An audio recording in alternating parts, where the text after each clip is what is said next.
съм Георги Зунов, мой помощник е Венко Димитров Венков. Ще ви разкажем какво се случи с нас преди няколко дни. Един наш приятел ни беше поканил на гости.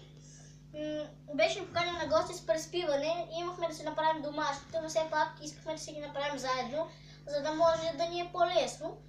И ние, като стане вече време да лягаме да спим, легнахме, никой от нас не можеше да спи. Всички се чудихме какво да правим, бяхме много изплашени от тъмнината и само си мислехме за духове, но духове дали наистина съществува, ще разберем.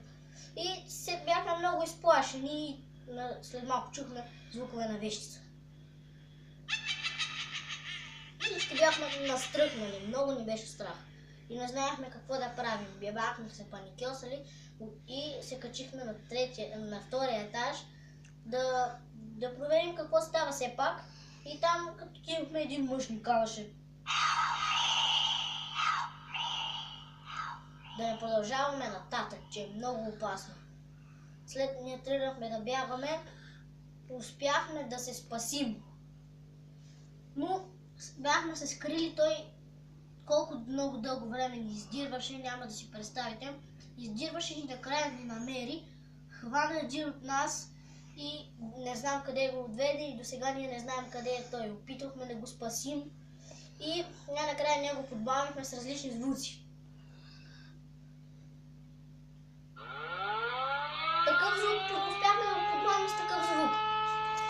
Той се върза, остави нашия приятел, ние го взехме и тръгнахме да бягаме, но какво да се случи? Излезнаха много вещици и всички казаха странни звуци.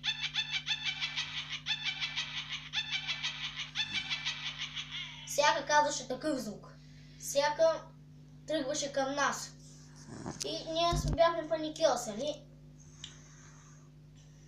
И след малко, когато ние си мислехме, че това ще е края за живота ни, тогава дойде наш приятел. Той беше екипиран в екип против духове, беше с различни оръжия против духове и успяхме да ги победим. Но беше останал един дух, който беше най-силният. Ние тръгнахме да бягаме. Той успя да залови един от нас и не знам, до сега ние не знаем къде го е отвел, не знаем какво е станало с него и това ще разберем в следващия епизод.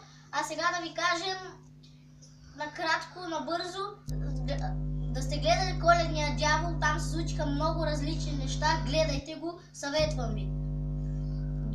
Довиждане от мен!